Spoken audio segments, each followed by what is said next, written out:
This is our new home, Mommy and I. I was dumbfounded by my emaciated grandchild's words. After all, the shabby tent in the riverbed hardly looked like a home. But my 5-year-old grandchild seemed unfazed, perhaps unaware of the gravity of the situation. What on earth is going on? I wondered, as another shocking revelation hit me. This is absolutely unacceptable. Fueled by anger, I vowed revenge for my daughter and grandchild. Congratulations on your wedding. I, Cindy, embraced my 30-year-old daughter, Jennifer. She looked radiant in her wedding dress, clearly blissful. Thank you, Mom. Her groom was the second-generation CEO of a certain company. Michael, her partner, showered her with expensive dinners at fancy restaurants and lavish gifts. Initially, I had rejoiced at this promising match, hoping for my daughter's happiness. I'm glad you're pleased, Mom. Jennifer, always considerate, smiled gently.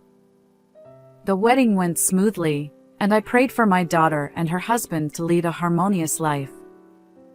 Little did I know what challenges lay ahead.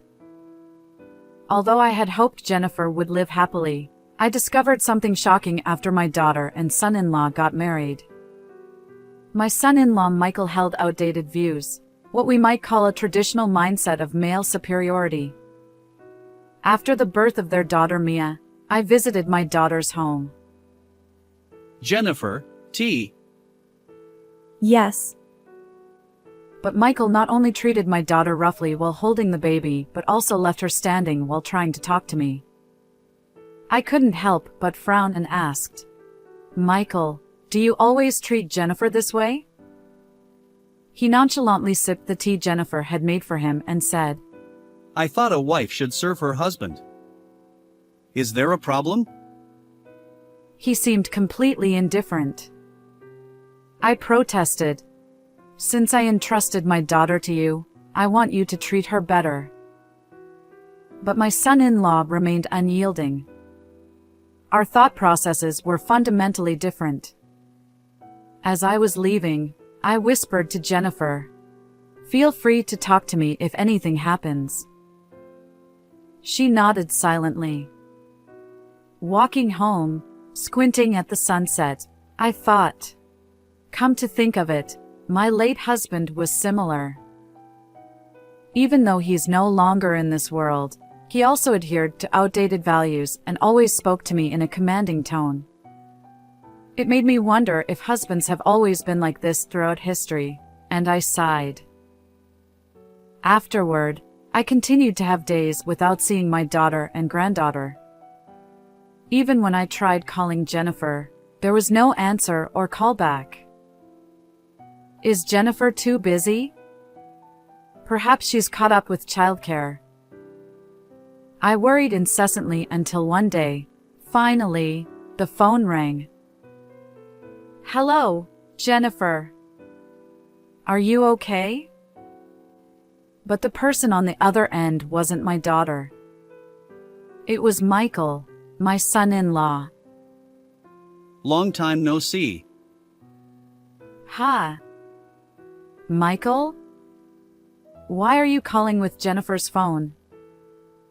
Michael's voice, laced with irritation, responded to my question without answering.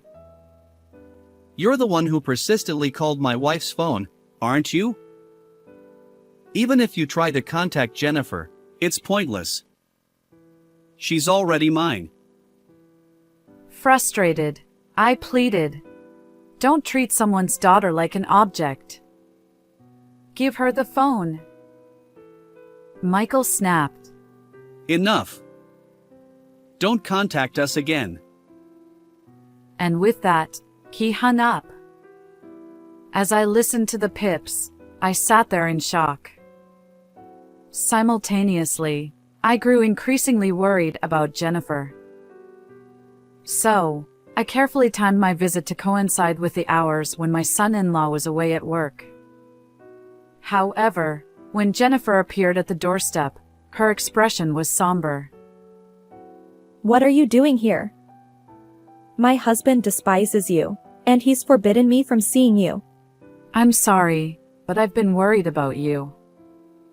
Are you truly okay being with Michael? Jennifer lowered her eyes sadly, leaving me feeling helpless. Jennifer, please come home with Mia, I implored, extending my hand. But she forcefully pushed it away and glared at me. Don't be foolish. Do you intend to make Mia a fatherless child? Her sternness left me speechless. Jennifer continued. When you interfere, unnecessary tensions arise between my husband and me. Please, leave us alone. But I'm concerned about you, I protested. Mind your own business. I'm happily surrounded by my wealthy husband and adorable daughter. There's no need for us to talk anymore. Go home. She snapped, slamming the door shut. In shock, I stood outside their house for a while, unable to move. Is it better for Jennifer's happiness if I stay away? Rejected so strongly by my daughter, I had no other recourse. I wiped away the tears that had unknowingly streamed down my cheeks and walked away disheartened.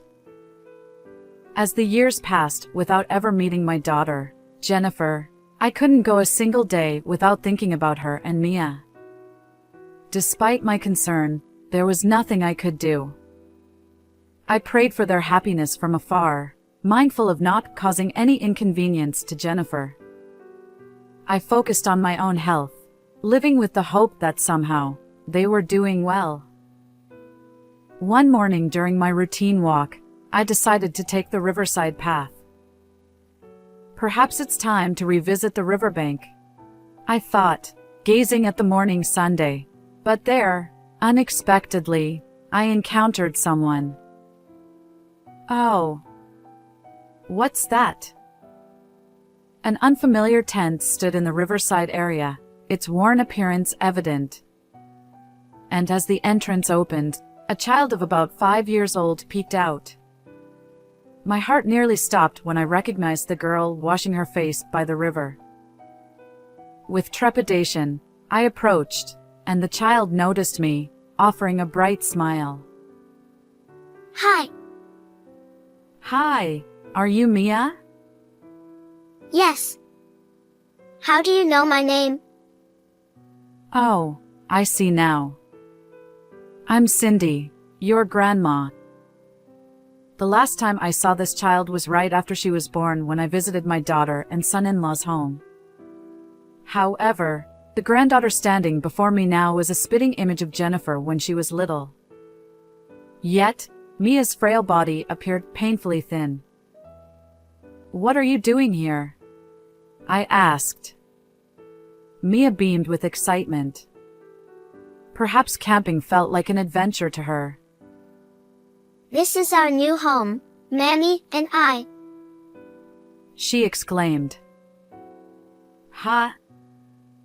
Just then, Jennifer, my daughter, opened the tent flap. She froze when she saw me. Mom. Her trembling voice barely audible, she quickly pulled Mia inside the tent. Jennifer, why are you here? What's going on? I asked. Jennifer's stern tone rejected me. I didn't know the details, but it was clear the situation was serious. Don't worry. I'll help. Everything will be okay, I reassured her. Gradually, Jennifer's tearful voice emerged from inside the tent. Mom, please help. And so, I protected my daughter and granddaughter, bringing them back home. After preparing baths and meals, I waited for them to settle down before hearing the full story. The content left me shocked. Jennifer's husband, Michael, strictly adhered to traditional gender roles at home, treating Jennifer like a servant. Moreover, he viewed her solely as a means to bear children. Right after giving birth to their son, Liam, who was to be the company heir, Jennifer was kicked out of their home. I hadn't even been informed about the existence of my other grandchild. Jennifer shared tearfully how she was relentlessly criticized when Mia was born, as she couldn't produce a male child. And when Liam arrived, she was deemed useless.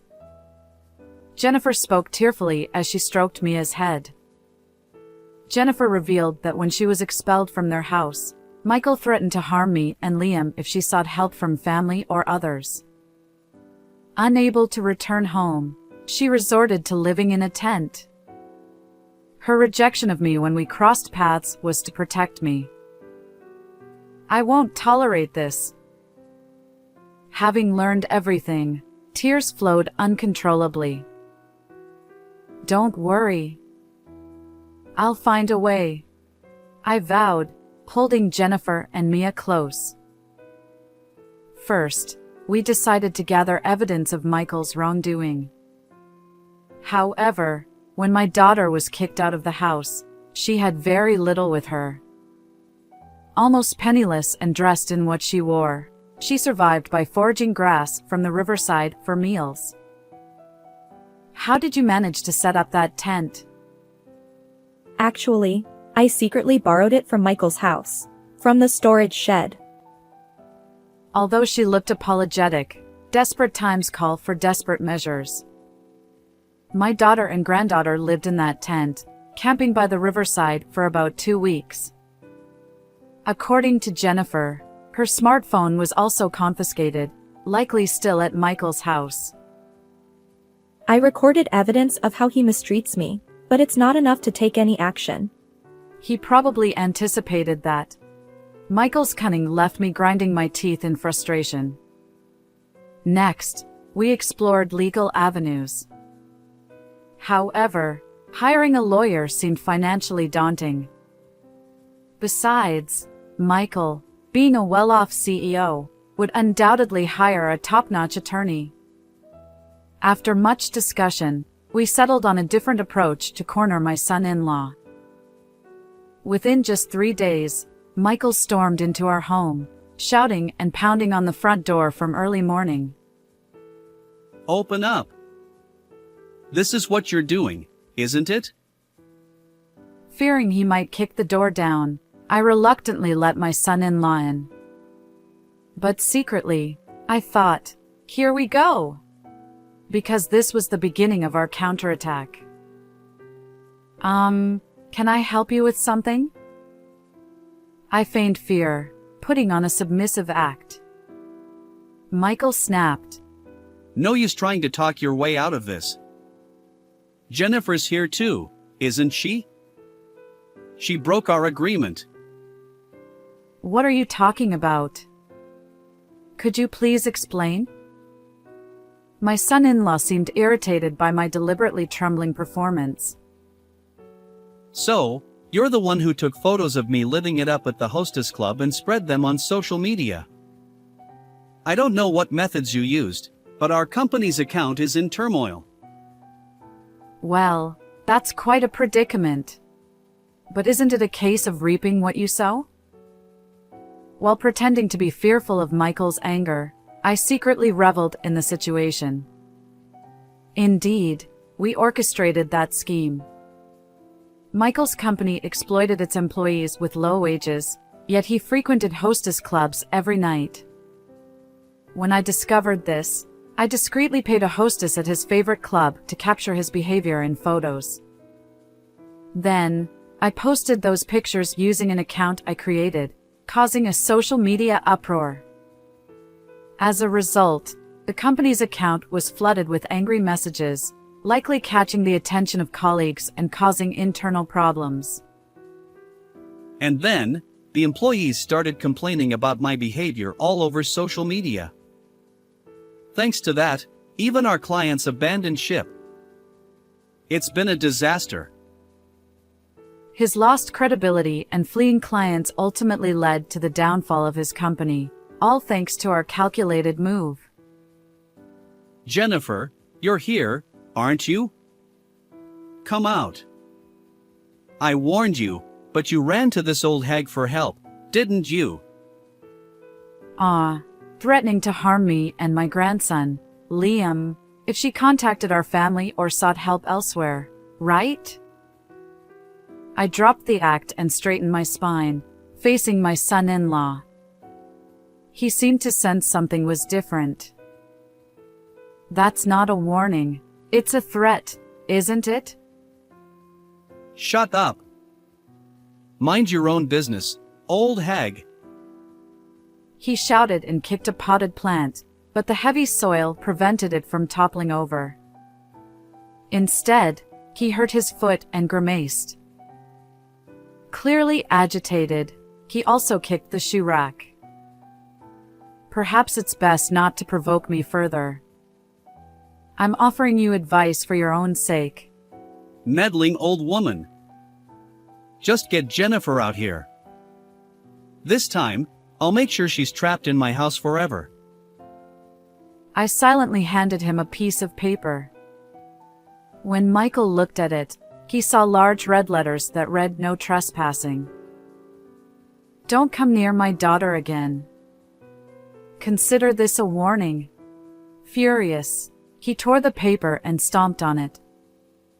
Observing his reaction, I casually reached behind the clock in the entryway. What's that? Michael asked, alarmed. Can't you tell? It's a camera, I replied. His face paled as he stepped back. Yes, I had anticipated his angry outburst and installed 3 video cameras at different angles near the entrance. After all, you threaten misfortune upon us, I explained. Checking the footage from one of the cameras, I saw clear evidence of Michael's behavior. We plan to submit this to the police. Furthermore, we've hired a lawyer to help us reclaim Liam, the grandson you took away from my daughter. What are you talking about? People like you, poor and helpless, can't possibly arrange something like that. Well, it turns out a compassionate lawyer stepped forward, I replied. When we posted about Michael's wrongdoing on social media, we included details about Jennifer's dire situation. That's when a lawyer reached out, expressing a desire to assist us. Michael valued 3 things: having a male heir, his job, and social status. Realizing he'd lose them all, he seemed stunned. He then collapsed at the entrance, trembling. Please, forgive me. I was wrong. He pleaded. I've known that for a while, I said, my gaze icy. Michael trembled, wiping tears from his eyes. Just so you know, I'll never forgive the mistreatment you inflicted on Jennifer and Mia. Even if my daughter forgives you, I won't. Afterward, I called out to Jennifer, who had retreated further into the room. Were you able to contact the police? I asked. Jennifer replied, Yes, they should be arriving soon. In fact, the moment Michael arrived, I instructed my daughter to hide in the back of the house and contact the police. Michael's eyes widened as he clung desperately to my legs. Please wait. Help me. If I get arrested, it's all over for me. Isn't this just karma for looking down on women all this time? For now, just keep your distance, I said, shaking him off. Michael then turned away, attempting to flee through the open front door. However, trained police officers were already waiting there. I handed over the video footage from the cameras as evidence. Staring sternly at my son-in-law, I said, "Your actions have all been recorded. Now you'll face the consequences of the law." And so, tearfully, Michael was bundled into the police car, disappearing from view as my daughter and I watched him go. Afterward, my daughter and Michael divorced. We successfully regained custody of my grandson, Liam, and also claimed substantial compensation for the mistreatment Jennifer endured, $13,000 in damages and $500 per month in child support for both children. Now, my daughter Jennifer, granddaughter Mia, and grandson Liam are starting a new life in my home. I believe we can create a happy future together, and I'll do whatever it takes to ensure that.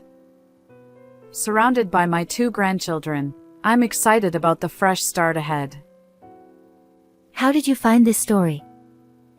If you enjoyed it, consider subscribing to our channel. Until next time.